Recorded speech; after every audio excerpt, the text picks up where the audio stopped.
tersebut. Dan di dalam buku ini juga dikutip sederetan nama perempuan pemuas nafsu seksual Rasulullah. Dan lebih lanjut lagi dikatakan Rasulullah itu memperkosa gadis di bawah umur. Lebih lanjut lagi dikatakan agama Islam adalah agama biadab dan agama yang barbar, dan umat Islam adalah umat biadab dan barbar. Ini adalah isi buku daripada Islamic Invasion karya Robert Morey. Buku ini menyebabkan saya merasa berkewajiban untuk menjawab. Sebab buku ini kalau tidak dihentikan akan memakan korban yang cukup banyak. Umat Islam yang tidak paham tentang Islam akan dimurtadkan, dan juga akan terjadi kesalahpahaman yang jauh lebih dalam. Itu sebabnya maka saya menulis sebuah buku yang berjudul Islam Dihujat. Ini untuk menjawab bukunya Robert Morey dengan judul tadi. Dan buku ini usianya baru meluncur 10 hari. Ini sangat manfaat, dan memang buku ini sangat ditunggu-tunggu oleh MUI maupun juga Departemen Agama dan seluruh tokoh-tokoh kita. Buku ini insya Allah akan sangat bermanfaat.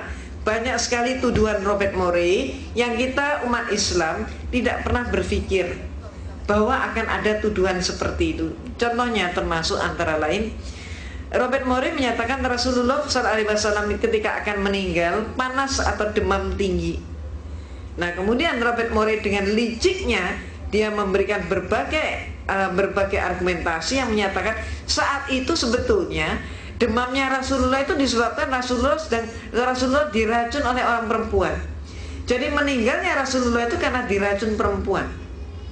Ini mereka ingin membuat persamaan bahwa Yesus mati dibunuh versi mereka. Di sini mereka juga ingin membuat sama bahwa Rasulullah pun dibunuh oleh perempuan. Kalau Yesus matinya dibunuh terhormat, pikir mereka, kalau Rasulullah matinya adalah tercela karena dibunuh perempuan. Jadi akal-akal mereka yang sangat picik dan sangat licik. Buku ini andai kata di antara bapak dan ibu ada yang menginginkan, karena demikian banyak yang pesan, ini bisa didapatkan di Kerinci 10 nomor 3 Majestic, depannya Masjid Al-Ihsan, barangkali secara kolektif saja. Demikian pula untuk mengupas atau menguak tentang Natal tadi yang sangat menyesatkan kita umat Islam, terutama dari golongan muda, maka saya juga mengarang buku yang berjudul Perayaan Natal 25 Desember Antara Dogma dan Toleransi.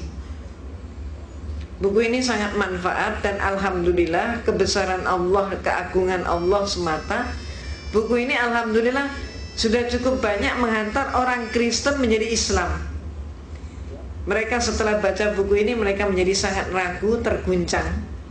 Maka kemudian bertanya-tanya agama yang hak itu yang mana. Akhirnya mereka pun mengucapkan 2 kalimat syahadat. Saya sangat menganjurkan ibu dan bapak buku ini ganti cetaknya hanya 7.500. Jadi berdakwah hanya dengan modal 7.500 rupiah. Jadi insya Allah sesekali barangkali jatahnya bakso di luar Ramadan digantikan dengan ini. Ini akan sangat manfaat. Silakan juga dihadiahkan kepada mereka-mereka yang sangat membutuhkan. Ini merupakan cara dakwah kita. Ibu dan bapak yang dirahmati oleh Allah, pemurtadan dan kristenisasi di Indonesia berjalan dengan sangat marak.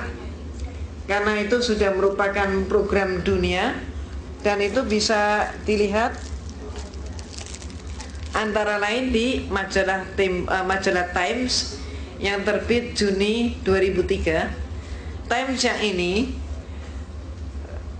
di Indonesia hanya beredar beberapa hari, dan setelah itu hilang dari peredaran. Kenapa? Karena Times yang ini mengungkap tentang program kristenisasi dunia. Dan kemudian diterjemahkan beberapa artikel di sini oleh Harian Republika, termasuk diantaranya menguak bahwa George W. Bush dan Tony Blair adalah dari kelompok Kristen yang radikal, yaitu dari sekte evangelis, sekte yang sangat benci dengan Islam. Dan kemudian juga dimuat tentang peta kristenisasi dunia, di mana Indonesia, tanah air kita, sudah masuk dalam peta itu dengan warna yang sama dengan negara Filipina yang negara Filipina adalah negara Katolik. Indonesia warnanya sama dengan Filipina. Mengapa orang Kristen mengkristenkan kita umat Islam? Ini yang seringkali tidak diketahui oleh kita. Kita umat Islam seringkali beranggapan bahwa orang lain sama dengan kita. Kita seringkali juga mengukur orang lain dengan ukuran diri kita. Kalau kita senang makan sate, kita anggap semua orang juga senang makan sate, padahal tidak demikian. Kita mempunyai kitab suci Al-Quran yang hak, kita pikir mereka juga punya kitab yang hak. Di dalam ayat Al-Quran ada rambu-rambu tentang dakwah. Antara lain yang senantiasa kita pakai rambu-rambunya, la ikraha fiddin, tidak ada paksaan dalam beragama Islam. Itu rambu-rambu dakwah kita. Kita pikir agama yang lain juga punya ayat seperti ini.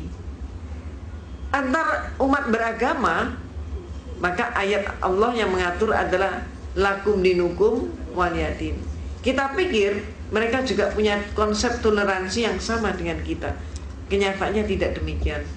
Saya yang menekuni bidang perbandingan agama dan mempelajari kristologi sangat-sangat tahu bahwa kedua ayat itu hanya ada di dalam kitab suci Al-Quran dan tidak ada pada semua kitab yang lain.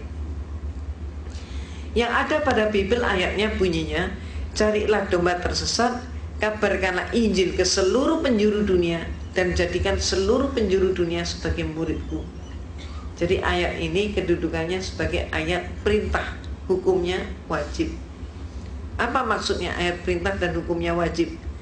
Seperti kita umat Islam, oleh Allah diberi kewajiban menegakkan sholat 5 waktu. Maka kalau ada umat Islam sekian tahun dia tidak sholat, belum keburu sholat, dia dijemput pulang oleh malaikat. Dia masuk mana? Masuk surga atau masuk neraka? Masuk neraka karena meninggalkan wajib sholat yang hukumnya wajib. Demikian pula orang Kristen. Apabila seumur-umurnya dia tidak mampu menghasilkan domba tersesat, maka kalau mati dia pun masuk neraka. Nah ini yang saya mau mengharap Bapak dan Ibu saat ini sudah mulai paham. Itulah sebabnya kristenisasi itu terjadi di mana-mana. Sepanjang ada orang Kristen, di situ pun pasti terjadi kristenisasi. Dan itu sebabnya Allah pun antara lain itu sebabnya Allah pun berfirman untuk mengingatkan kita umat Islam, yaitu di dalam surat Al-Baqarah ayat 120. Walan tardo ankal yahudu walan nasoro hatta tatabi'a milatahum al-ayat. Tidak akan berhenti-berhentinya Yahudi dan Kristen mempengaruhi kamu sampai kamu yang Islam masuk dalam milah mereka. Milah itu bisa diartikan agama, bisa diartikan pola pikir, bisa juga diartikan dengan budaya. Artinya apa? Ayat Allah ini memberikan peringatan pada kita bahwa orang Kristen itu sampai kapanpun akan berjuang untuk memurtadkan kita umat Islam dengan berbagai macam cara. Di Indonesia, kalau umat mereka masuk dalam suatu komunitas di mana umat Islam butuh bantuan sosial, maka mereka di situ bagi sembako, pakaian bekas, obat-obatan, beasiswa, hitanan massal gratis itu. Tapi kalau mereka masuk dalam suatu komunitas di mana umat Islamnya tidak butuh bantuan sosial, maka mereka mengatakan biar saja KTP-nya tetap Islam, biar saja identitasnya tetap Islam, yang penting pikirannya diubah sama menjadi pikiran Yahudi atau Kristen, minimal sekuler, minimal mengatakan semua agama sama. Contohnya begitu. Kalau mereka kemudian mengerjakan tentang pengubahan pola pikir, itu pun bisa kita lihat dari peristiwa Sistignas kemarin. Ada apanya dengan Sistignas kemarin? Mengapa Kristen menolak Sistignas?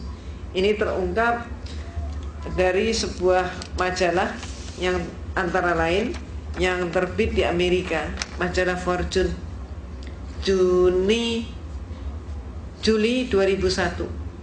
Jadi Juli 2001 yang lalu majalah Fortune sudah mengingatkan kita umat Islam.